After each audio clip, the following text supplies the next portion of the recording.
Okay, good morning, everyone. I'd like to call the meeting to order. Begin with our land acknowledgement at the Township of Severn. We recognize the following land acknowledgement. We would like to begin by acknowledging that the land on which we gather and which the Township of Severn operates is part of the traditional territory of the Anishinaabe. For thousands of years, Indigenous peoples have been inhabiting and caring for this land. In particular, we acknowledge the territory of the Ojibwe or Chippewas peoples. The territory is covered by Lake Simcoe Treaty 16 and the J. Collins land purchase. We are grateful to have the opportunity to work on this land, and by doing so, give our respect to its first inhabitants. I'll sing O Canada, please.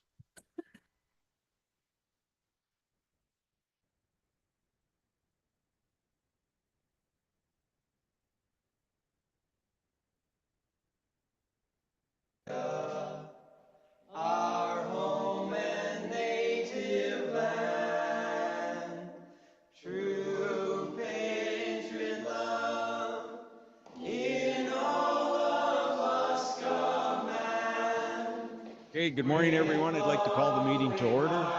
Begin with our land acknowledgement at the Township of Severn. We recognize the following land acknowledgement. We would like to begin by acknowledging that the land on which we gather and which the Township of Severn operates is part of the traditional territory of the Anishinaabe. For thousands of years, Indigenous peoples have been inhabiting and caring for this land. God keep our land glorious and free.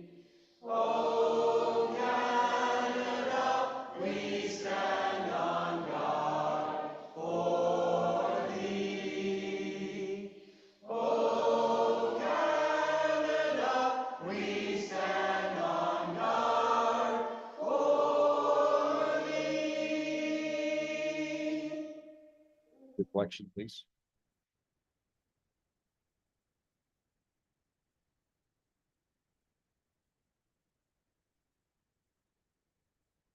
Thank you. Disclosure of pecuniary interest. See none. Well, guess what? There's a delay. Can't see Wanda.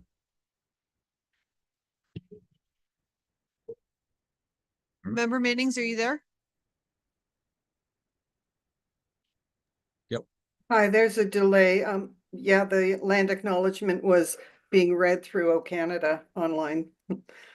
We'll work around it. Thank you. No presentations or delegations. Does any member of council want to pull anything from the consent agenda? Seeing none. Madam Clerk, do we have a motion, please? Thank you. Motion reads that the agenda be adopted, including consent items as circulated. Mover and a seconder, please. Moved by Councillor Brennan, second by Councillor Jansen. All in favor? That's carried. Thank you. Adoption of the regular agenda, which we've done. Reports from officials, planning and development, planning report number P25-015, deeming bylaw application 4082 Graham Road, T Lake, lot 50, plan 975. Who would like to speak? Hi, Brad. Good morning. Good morning. Thank you, Member Cutt. So this report, as council is likely familiar with deeming bylaws, just is to facilitate development at 4082 Graham Road on T Lake. The lands are comprised of one whole lot on a plan of subdivision together with a part lot. In order for the lands to merge and allow the development that the property owner is proposing, the lands need to consolidate into one lot. This deeming bylaw would facilitate that. If council has any questions on that, happy to answer. Thank you. Any member of council have comments? Seeing none, Madam Clerk, do you have a motion? Thank you. The motion reads that planning report P25-015 dated April 2nd, 2025, with respect to a deeming bylaw application for the lands described as lot 50, plan 975, and that the draft deeming bylaw included as attachment 3 to planning report P25-015 be brought forward immediately. Further, that should council pass the deeming bylaw, the clerk be directed to provide a certified copy of the bylaw to the clerk of the county of Simcoe per section 50(26) of the Planning Act. Mover and a seconder, moved by Councillor Taylor, second by Councillor McIntyre. All in favor? That's carried. Thank you. Madam Clerk, Did you want to go into closed session before we do these first Ks or afterwards? We can proceed with the motion. So, With the two K1 and K2? Okay. Yep. New business, K1 resolution regarding Support Canada and tariffs. thank you. So further to Councillor Manning's request at last week's, I believe that was only last week's Corporate Services Committee meeting, to have the motion brought forward from the one municipality, and then Deputy Mayor Cox brought forward what the county passed. We have meshed the two together and come up with a proposed motion that I'd be pleased to read out loud. I believe Councillor Manning, oh, I thought you might be frozen for a minute there. Councillor Minnings. No, I think she's good. So the motion reads, whereas Canada and the United States have a shared history of friendship, respect, and neighborly relations. And whereas Canada is a sovereign nation with a peaceful history of self-governance dating to its confederation in 1867. And whereas President Donald Trump has suggested that with the use of economic force such as tariffs, Canada should become the 51st state of the United States. And whereas President Trump has imposed tariffs on imports from Canada that will have a significant detrimental impact on the economic stability in both countries. And whereas federal and provincial leaders are encouraging Canadians to buy Canadian at the same time as it seeks to remove interprovincial trade barriers within Canada. And whereas municipalities have significant purchasing power through capital infrastructure programs and can assist in the effort to combat tariffs and support Canadian businesses by their procurement of Canadian products and services. And whereas municipalities have traditionally been prevented by trade agreements and legislation from giving preference to purchase of Canadian products and services. Now therefore be it resolved that the Council of the Township of Severn categorically rejects any efforts by President Trump or any others to undermine the sovereignty of Canada as we stand united with our provincial and federal leaders for a Canada that remains strong, free, independent, characterized by peace, order, and good government. And the council endorses the federal and provincial call to action to buy Canadian, therefore remove any impediments to municipalities preferring to engage Canadian companies for products and services when appropriate and feasible. And that staff continue to monitor the evolving tariff and counter-tariff environment and develop strategies for the procurement of goods and services and construction that align with the provincial and federal responses and to minimize operational and financial impact to the Township of Severn. Thank you. Any comments? Councilor Mannings, I hope that adequately addresses what you wanted. Yes, thank you. Thank you. Any other comments? Everyone okay? Okay, Madam Clerk, do we need a motion?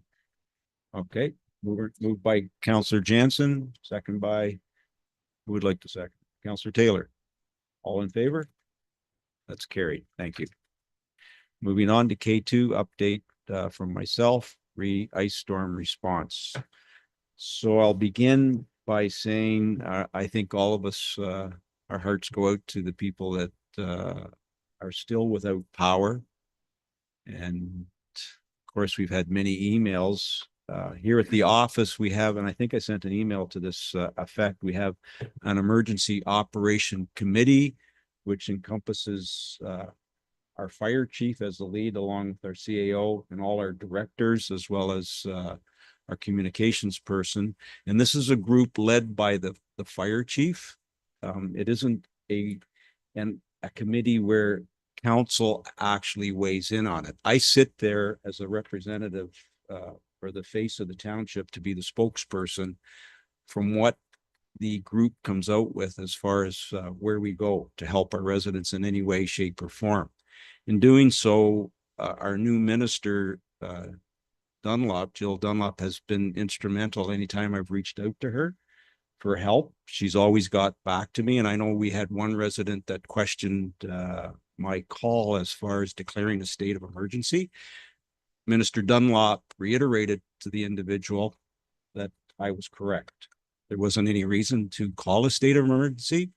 What happens even if we don't declare a state of emergency, if we find that we require funds from the province, the funds are still there. We do not need to declare. And there's still more clarity I need to get from Minister Dunlop regarding other things. And she said she'd get back to me today.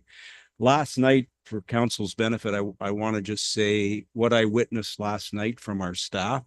West Shore generator went down. I was sleeping at my sister's. I got a knock on the door. Our volunteer firefighters are out in full force in West Shore, going door to door, telling people that there is a boil water that was in effect.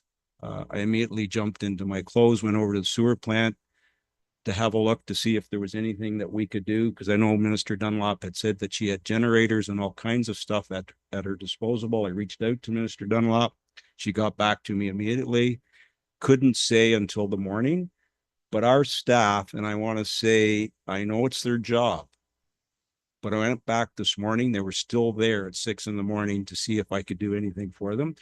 And our Director of Public Works, who's here this morning, and I don't know what time he was out until in the morning, but thank you very much, Derek. That's the commitment we have from our staff here that work day in and day out to provide service to our residents. Now, we have to remember that there are so many of our residents that are without water and hydro.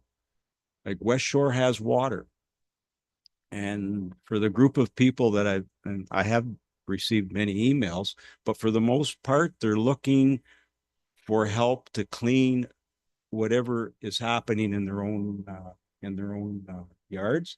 And when I did talk to Minister Dunlop, she had reiterated to me, and I need to get clarity on it. She says that they do not come in and do anything on private property. It's property that is owned by the municipality, that if a bridge goes out, there will be funding from the province to help fix whatever is broken. And she reiterated that numerous times. Now, going back to the Emergency Operations Committee, we sit as a group, and again, led by our fire chief, and working to try and keep ahead of whatever may come forward to help what our residents may need or may not need. A great working group. Of course, after a disaster like this, we always sit down and we go back over what we may be able to do better, what we may have done wrong. We're not perfect by any means, but we're there to provide those services for our residents, whatever they may be, within our scope of what we can do. And I know that there was concern that we didn't have a warming center. We did finally open a warming center in Washago. What we had all day were 5 residents that came from Ramera. Not even, and I want to thank Councillor McIntyre, Deputy Mayor Cox for being there. I know that Minister Dunlop and the Deputy Minister did show up. So, and again, I can't thank Minister Dunlop for all her help. What else did I want to say?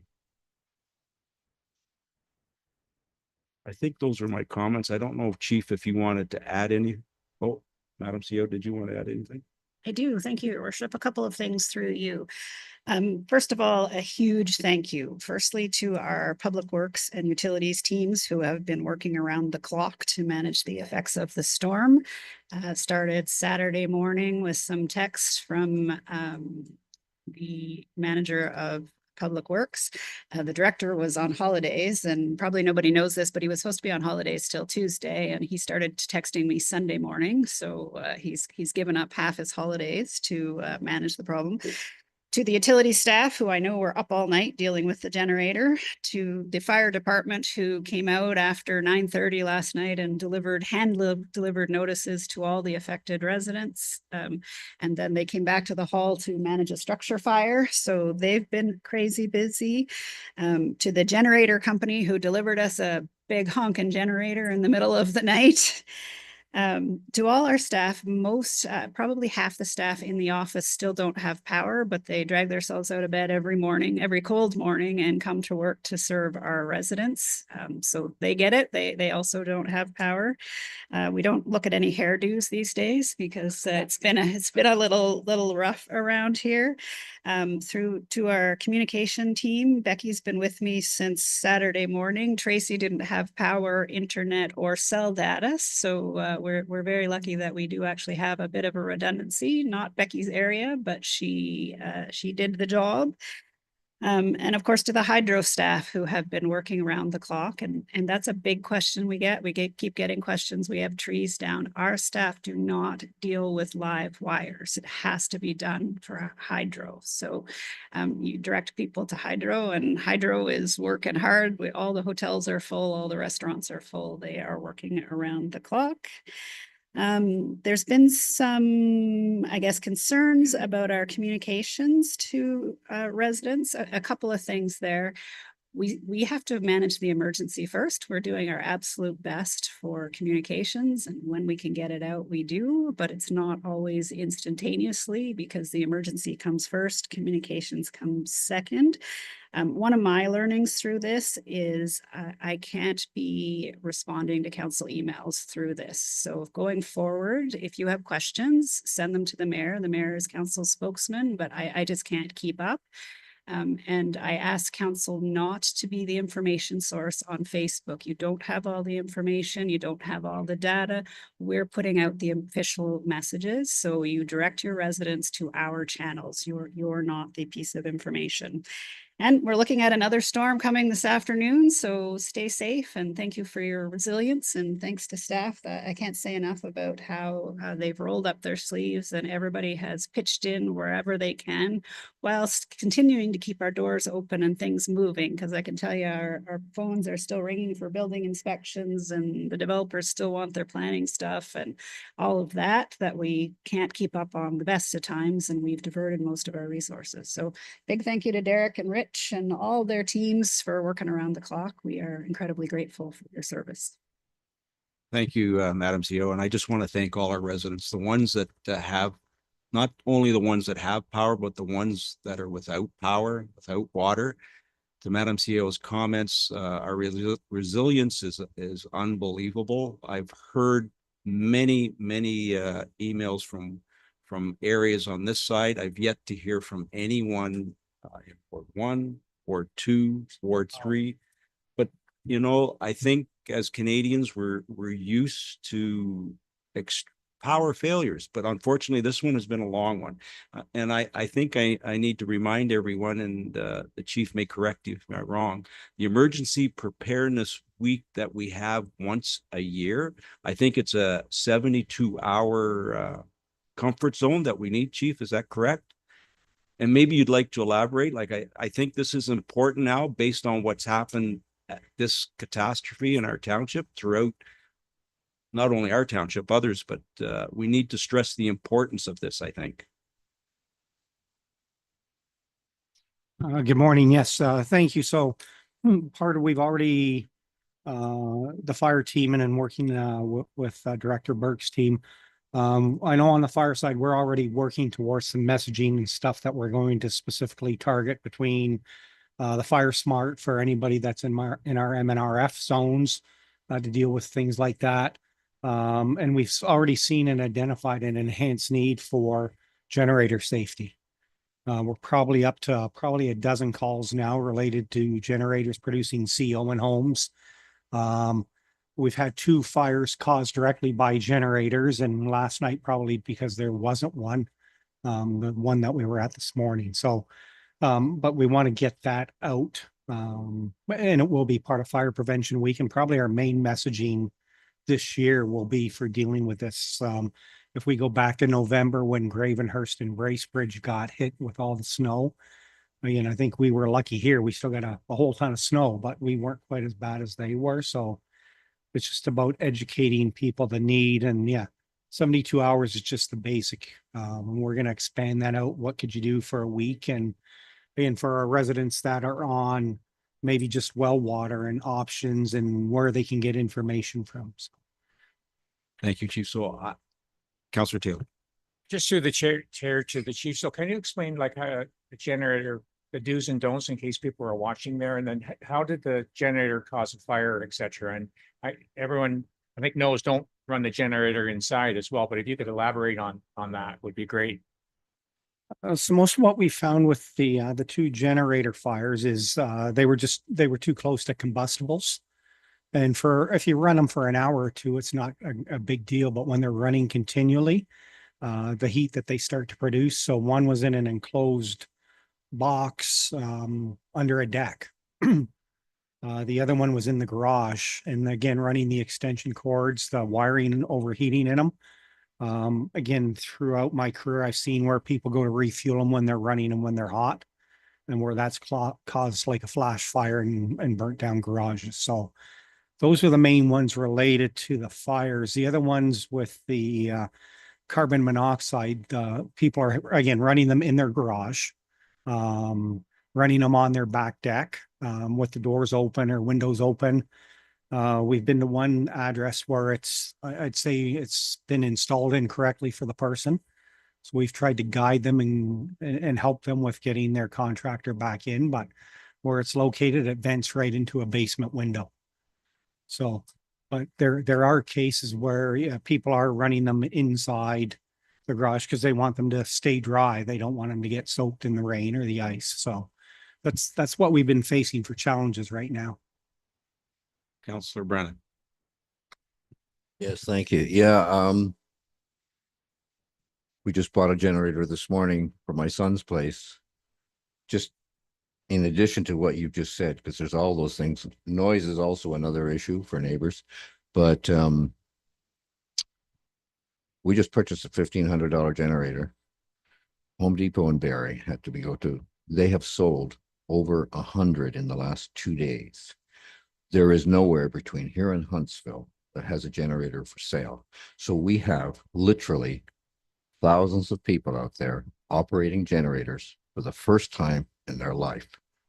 And yes, you can overload those things. There's all kinds of things that go wrong. So I suspect you'll get a lot more calls, but this is a very real challenge. Not you people need to know what they're doing with generators. I fully agree. I just wanted to also add just to the comments that I heard. Number one, 2 words come to mind during this. I'm still without power.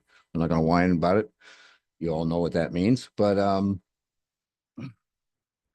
first of all, the word grateful comes to I have seen what the Hydro One crews have done, what our crews have done right at my house. There's lots of damage in Marchmount. There's lots of damage throughout Ward 3 and beyond belief, actually. And what these guys have been doing, I mean, they've been cleaning streets in the dark with chainsaws and things like that. I'm so impressed with the emergency services. The first day of this thing, when all you could do is hear crashing sounds all over Severn Township, it was like we were being bombed.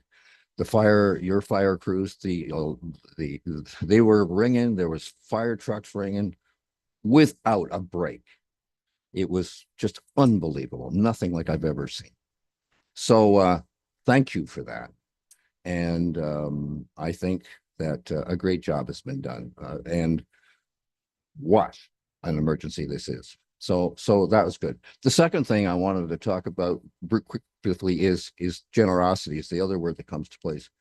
I've never talked to my neighbors more than I have in the last 3 or 4 days. And we are, as you have suggested, Your Worship, people checking on people doing the right thing and taking responsibility and taking action and, helping each other with everything from water to food to just lifting things and helping people out.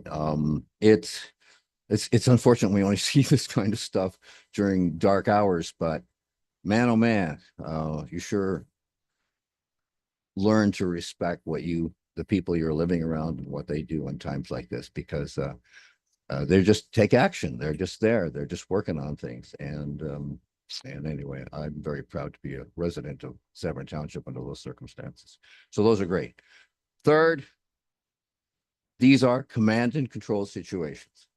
In my experience as a forest firefighter with M&R over the years, when you got to go, you got to go. You have someone in charge like yourself there, and I depend on that leader to get that emergency handled. This is not a time to discuss options. This is a time for very qualified people to do their job, and we are so fortunate to have people trained like that. But I do think that down the road, it's interesting what you learn as well about being prepared yourself for these emergencies.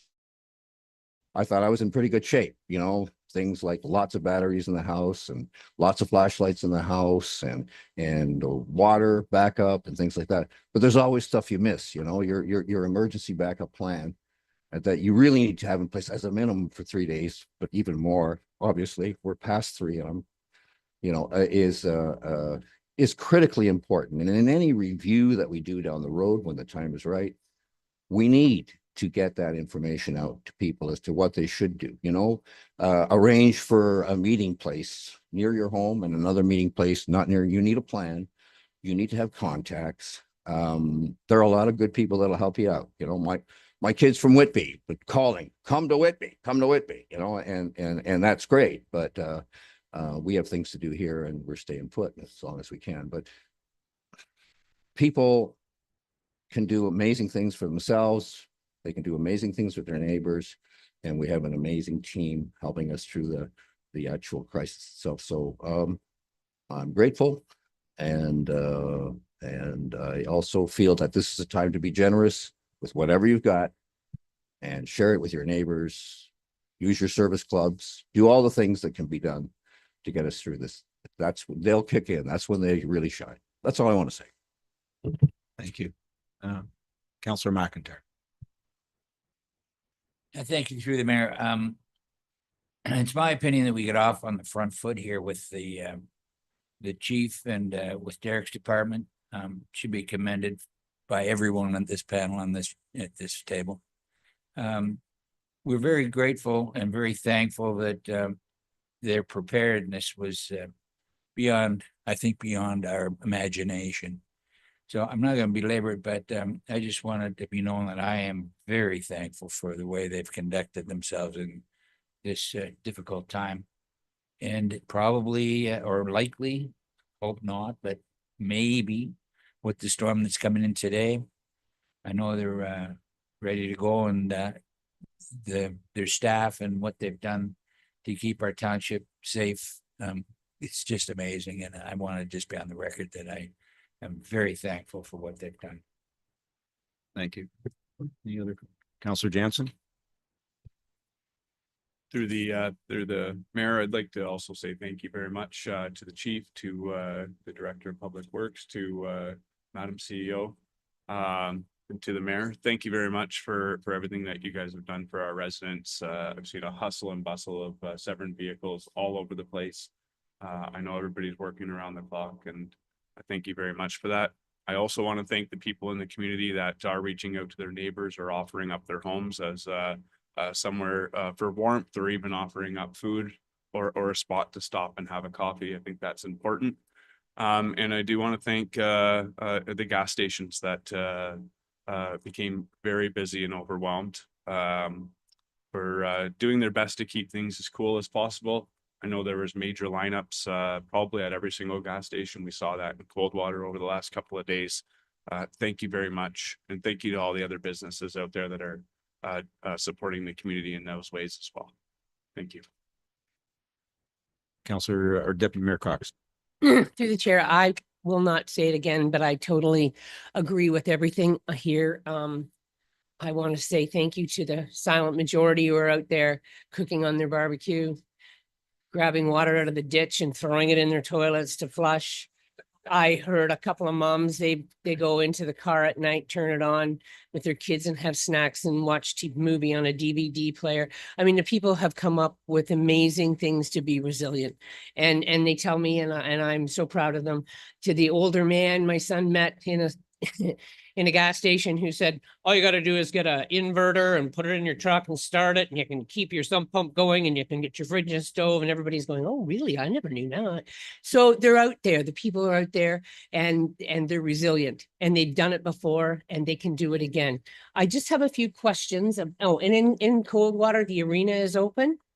The library has opened to say come in. Washago Community Center is open to come in if you want to get warm or charge things up.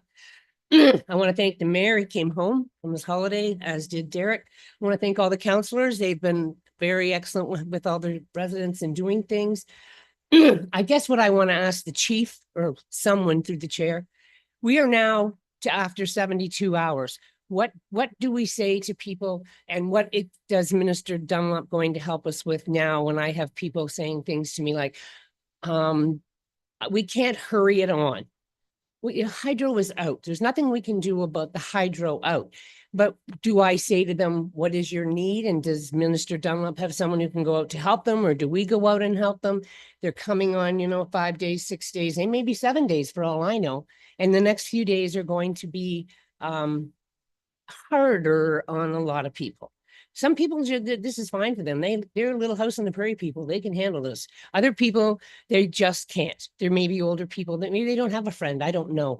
But I just need to know if there's going to come out with some type of a plan on what we do when we have residents email or call us and say, you know, I'm getting pretty desperate here. I don't know what to do. I tell them all the things I tell them.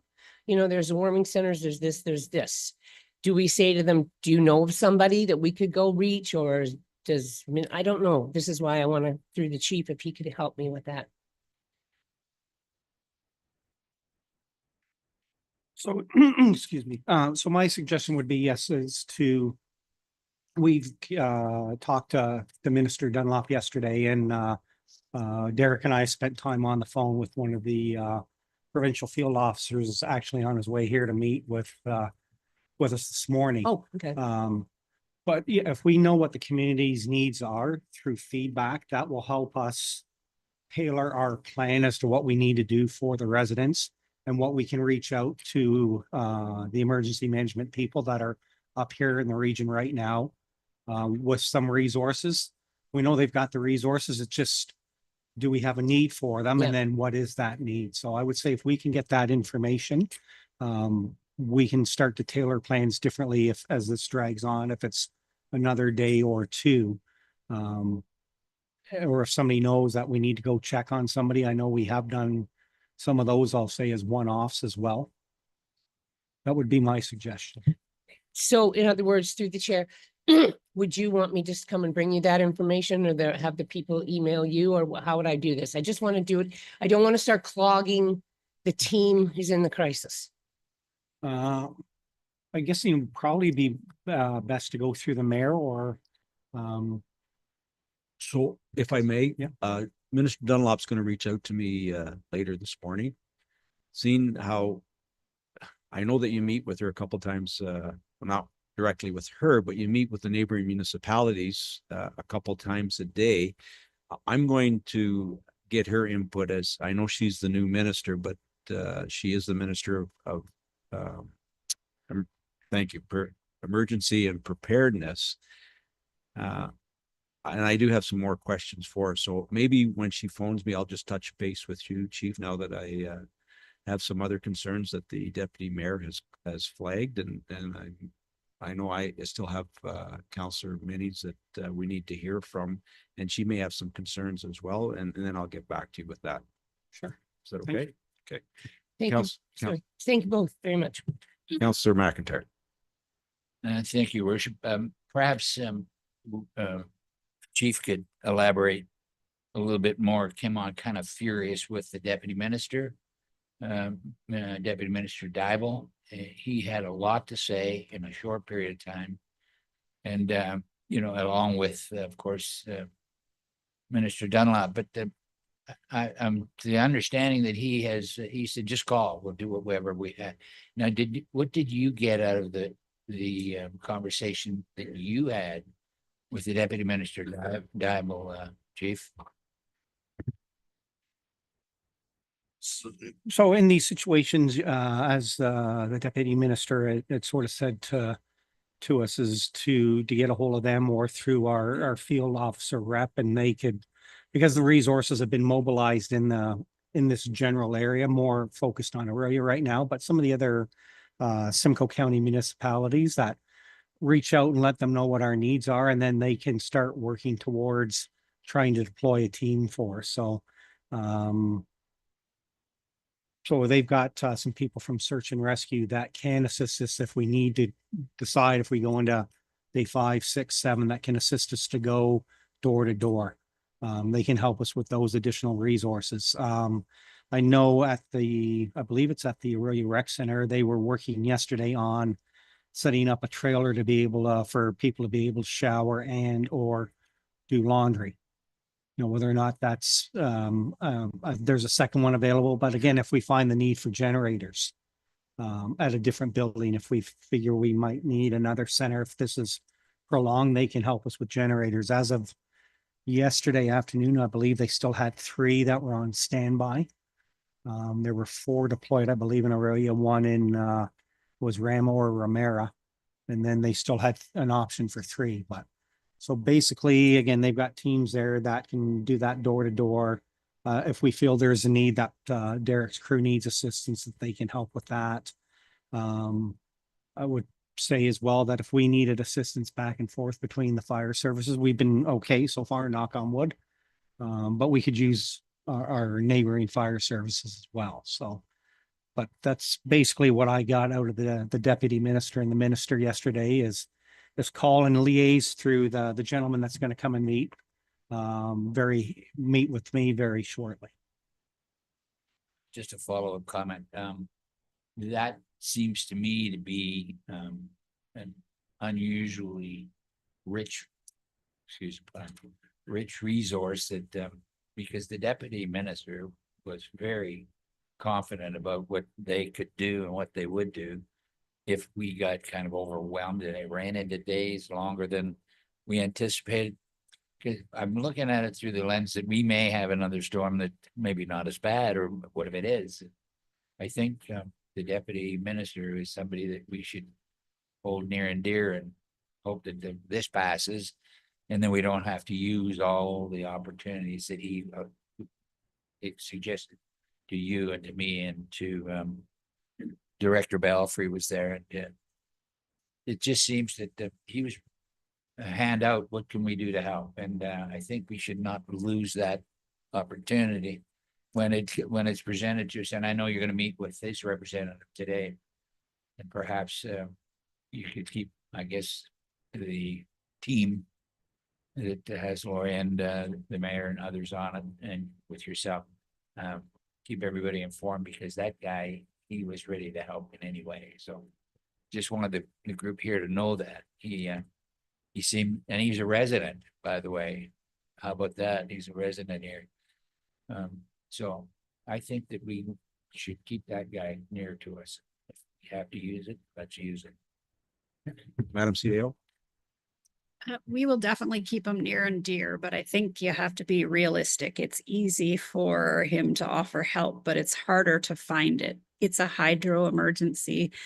He doesn't put power back on. So I think that the best thing that we can do is help the hydro crews. I mean, we need power. Power will solve all our problems, and the deputy minister doesn't have power. So that we will contact him and we will get all the resources we can for them, but it doesn't solve the underlying problem. And I'm not sure he has anything to offer on that. Councillor Minnings, did you want to start? Because there's like, go ahead. Thank you.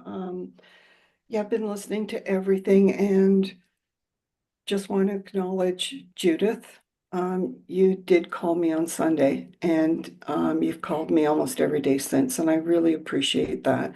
Mark, you were the only other member who reached out, and I know that we've all been trying to communicate. And then Derek last night, when the water and sewer plant went down, and you gave me information that was really appreciated, because then I enacted my phone tree, and then all the residents enacted their phone trees and made phone calls, keeping in mind we don't all have internet, and that's been a real challenge. So communication streams such as texting and things that you can accomplish on a phone are really the only method of communication for many of us. And just when the power went out for us, and I don't know across the township, I'm assuming it's roughly, it was 8 a.m. on Saturday morning. So it's not 72 hours as was mentioned. We're over 96 hours now. And I guess where I'm struggling still is the first time we as a council communicated, and thank you to the CEO for sharing the emergency management plan for us, is that what I'm feeling is the role of council for being in the know. So it wasn't until I sent an email to everyone to try and get information. So it's very difficult. And I think that's one area that we could strengthen going forward. I realize the CEO didn't want to get emails and mention that, and I can appreciate the volume if all 7 of us were emailing her.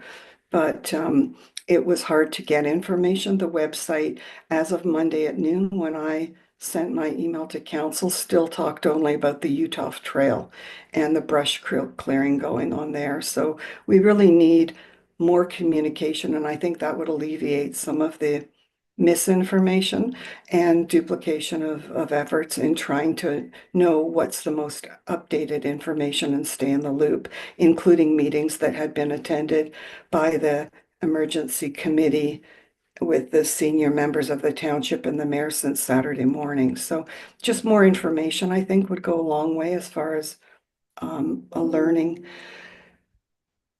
Other than that, there's still unclarity, and I guess to the mayor, I was looking forward to your comments this morning. Just again, what constitutes a state of emergency and what doesn't, knowing that there were provincial things perhaps that could have been brought in as far as trailers, water, warming centers, within, and I'm speaking about more concentrated areas in the communities. When I spoke to the deputy mayor on Sunday, when she called me, we had a conversation about the Coldwater Arena and that it didn't have its own dedicated generator anymore at one point way back when it did. So that's an opportunity, I think, for council to look at creating some emergency centers in our area, and perhaps Washego is another one that should have some kind of a dedicated go-to center. So the state of emergency, it's been acknowledged that all of our sister municipalities, well, Oro, Remuneration, have called that, and it's still unclear to me as to why we didn't outside of the hydro. And I'm hydro is the responsibility of Ontario Hydro. We all agree with that. But it's all of those residual things that maybe could have helped put some communication in place, or other things that we've come to learn are all free of charge for the asking. Thank you. Thank you. Councillor Brennan. Good. Oh, Madam CEO. Yeah, thanks. I'll do my best to answer a couple of those things. A state of emergency, there isn't a hard and fast definition. It's a judgment call based on the EOC of the mayor. It doesn't actually give you access to any more resources. Sorry, that was the word I was looking for. All the resources that are there are there for the asking. And the other thing that council should be aware of is emergencies build. So if you saw my text from Saturday from Tim, who was managing the road text, it was, we're good, we're good, we're good, we're good. Oh, we're not good. We need to declare a significant weather event. So it doesn't start. And the weather forecasts are wrong as often as they're right. So they were right this time, good on them, but we can't be calling the province because there's a warning of a storm, because it may or may not come. And all those resources that the deputy minister have offered, we know are in place in harder hit or more dense municipalities. Like Orillia has got a lot of resources, and Derek mentioned nudged me to say you forgot to say the city of Orillia has been helping us a lot too, and they welcome our residents, and you can go to their community center and have a shower. And or at the end of the day, we just don't have the level of resources that can respond to everything. So we do what we do, and we need our residents to be resilient. But it really was a building emergency, because you don't know that it's an emergency and it happens. And we were planned, like before. I knew Derek was on holidays, so before he left on Friday, I emailed Tim and said, hey, Tim, you're in charge this weekend. Here's my contacts, get in touch. And he did. And Becky was at the ready. And with our little tiny staff, we got a lot of things done. But certainly at the end of all of this, we will sit down as the EOC and talk about the things that we can do better. We can always do better, and we know that. We've got to manage the highlights. Communications is the thing in every emergency that people say you can do better. And again, our communications officer didn't have power or internet, so we couldn't reach her. So we did what we had, what we could with the resources we had. And that'll be the case, you know, until we grow. Like all of Barrie doesn't have power on yet. I just got my power back last night. Some are residents. So the resources, the provincial resources will congregate in the bigger centers and want people to come to the bigger centers. So you can get help in Barrie, you can get help in Orillia. Municipalities like Severn are going to have more challenges. Madam CEO, if I may, so just, I know that we were looking for a GIS person. Based on the calls and not knowing from Hydro, every email I get states that they've, and God bless them, they're doing an amazing job, but we don't know which areas need or still need to come on. If we had a GIS person, could that person have helped us in a situation like this? I'm just curious. Through the mayor, I can answer that one. Yeah, so I think really more resources will result in more services rendered or a faster recovery from a response.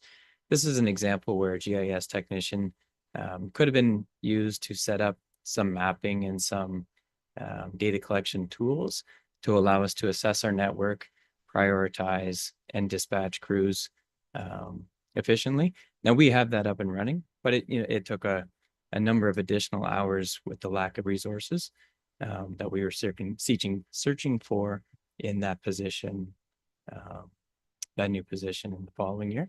So the idea there is, yeah, more resources, larger urban centers have additional resources to complete things like this. And that if we get more resources, we can respond quicker. So I think for council moving, okay, go ahead. Sorry. I just wanted to add thing because Derek is being very modest there. The hours that it took were Derek's hours. There's no one else to do that work. So Derek did it amongst getting generators at 2 a.m. Resources always help. And I'm not saying we need to staff the world because this is hopefully a once in a lifetime. It's just setting the expectations that we can do what we can do with the resources that we have. And, you know, we can buy generators for every stations and we may never use them. That's the balance that council has. Resources are not endless and we don't expect you to staff us up to manage this emergency because it's once in a lifetime. But what we do hope for is some patience and some grace when we don't do it all perfectly because we're working around the clock. Yeah, thanks. So I just wanted to get back to my question about the state of emergency. So I do understand your answer, CEO, regarding the cities of Barrie and Orillia.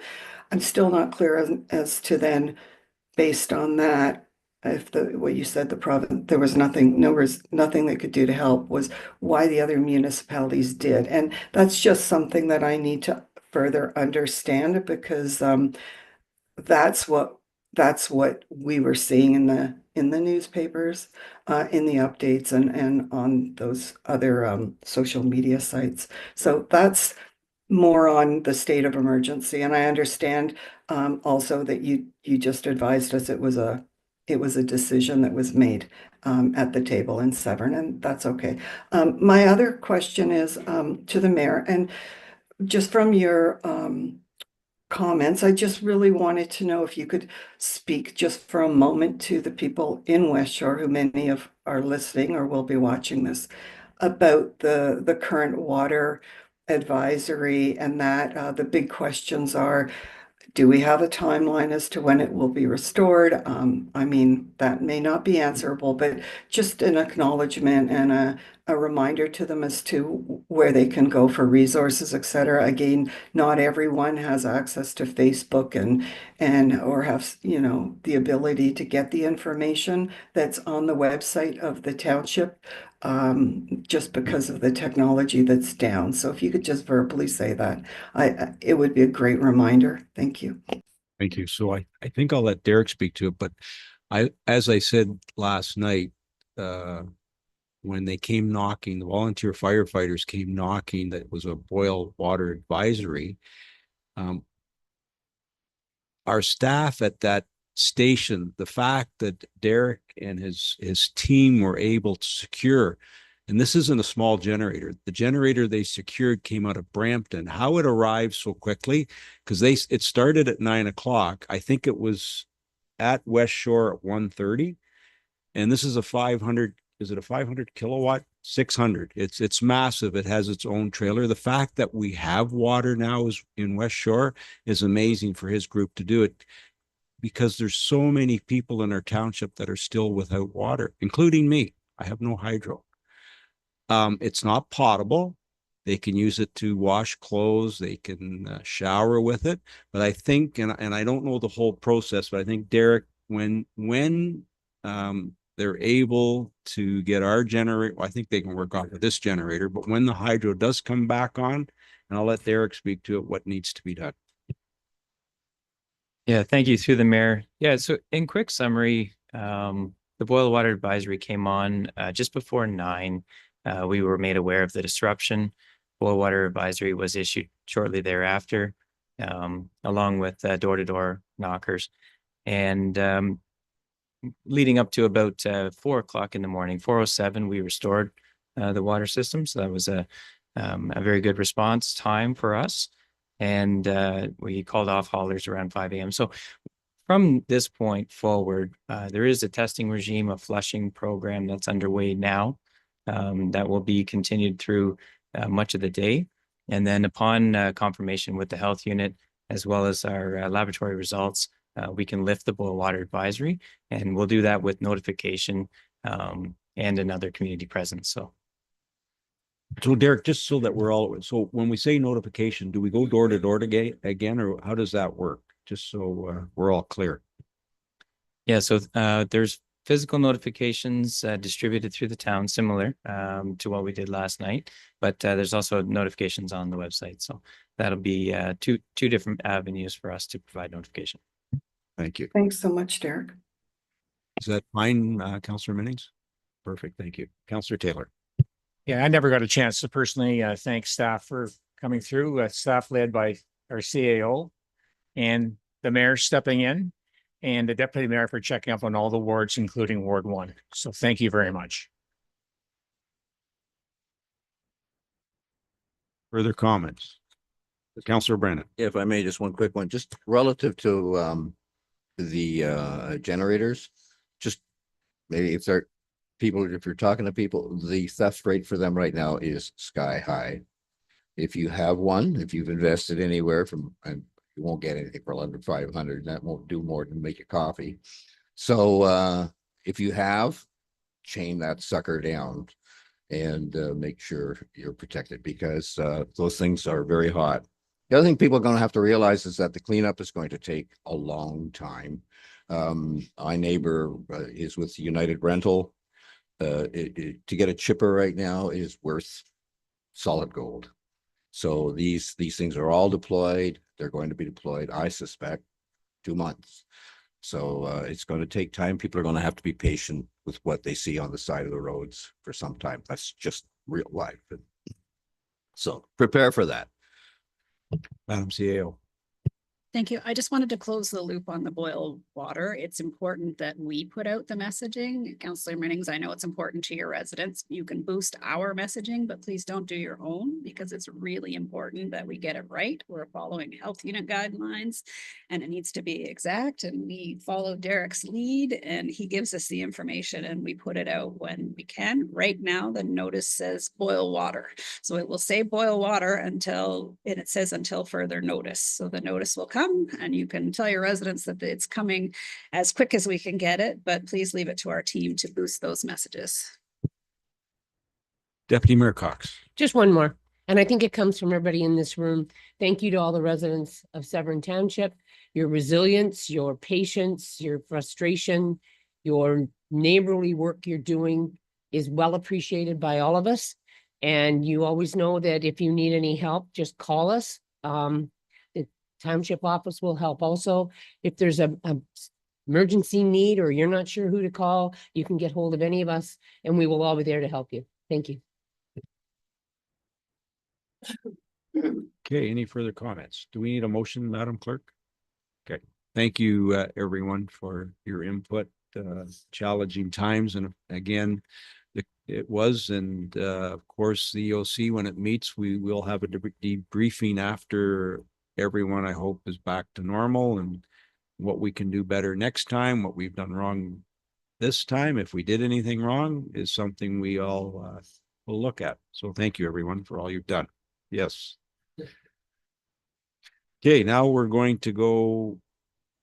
Are we going into closed session, Madam Clerk? Yes, so the motion reads that committee resolve in a closed session and that the meeting is hereby now closed to the public pursuant to the Municipal Act SO 2001, Chapter 25, Section 2392, for the purpose of considering advice that is subject to solicitor-client privilege, including communications necessary for that purpose, and that pursuant to Section 2393.1, for the purpose of educating or training the members, during which no member shall discuss or otherwise deal with any matter in a way that materially advances the business or decision-making of the council or local board or committee.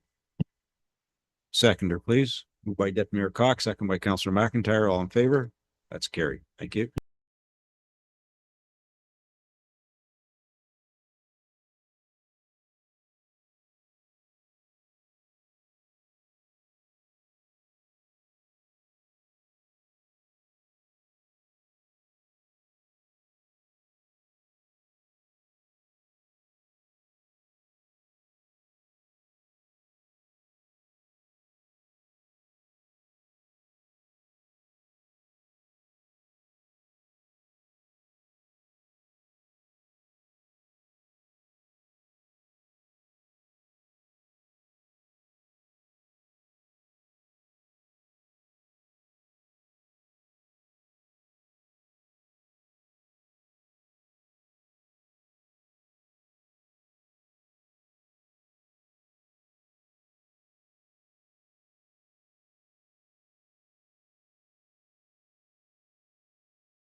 Yes. All right, so Okay. coming Madam out of Clerk. closed. Okay, so motion to come out of closed reads that closed session adjourned at 11:01. Okay, a mover and a seconder, please. Moved by Counselor Brennan, second by Counselor McIntyre. All in favor? That's carried. Thank you. Okay. Any- Next motion is that confidential planning report P25-014 dated April 2nd, 2025. With respect to housekeeping zoning bylaw amendment Z 2503, sections 3.19.2 and 3.19.3 be received, and the staff be directed to proceed with option 1. Mover and a seconder, please. Moved by Deputy Mayor Cox, second by Counselor McIntyre. All in favor? That's carried. Thank you. Any announcements? No? Okay, moving on. Madam Clerk, you have general bylaws. Thank you. Motion reads that bylaws number 2025-03 and 2025-21 through 2025-29 be and are hereby read a first, second, third time and finally passed. Counselor Jansen. Thank you. I'd like to ask for a separate vote on bylaw number 2025-26, please. 26, okay, give me one moment.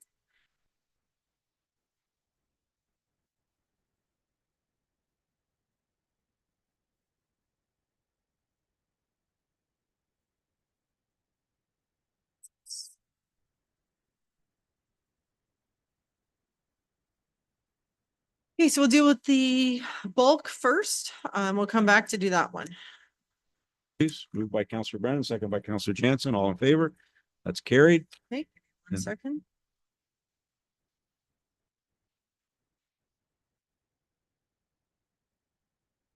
I can't see Counselor Minnings. Okay, so apologies. Who moved and seconded that one? You went a bit fast for me there. Counselor Jansen and Thank you. Counselor Brennan. Thank you. Okay, so next motion is that bylaw number 2025-26 be and is hereby read a first, second, third time and finally passed. Mover and a seconder, please. Moved by Deputy Mayor Cox, second by who would like to second? Second. Oh, No. Counselor McIntyre. All in favor? This is the speed sign, right? This is the ASC. Hold on, I don't even, this is, okay, let me speak to what, if I can speak to it. So 2025 was the, or 2027 was the community safety zones one. You just passed that one. 2025-26 is the automated speed enforcement program. If this bylaw does not pass, we do not have a program. So I just want to make that explicitly clear. This is not just with respect to delineating certain areas. This is for the entire township. So if this bylaw does not pass, we do not have a program. We have a mover and a seconder. All in favor? Thank you. Motion's carried. Thank you. Bylaw reads that bylaw number 2025-30 be and is hereby ready first, second, third time and finally passed.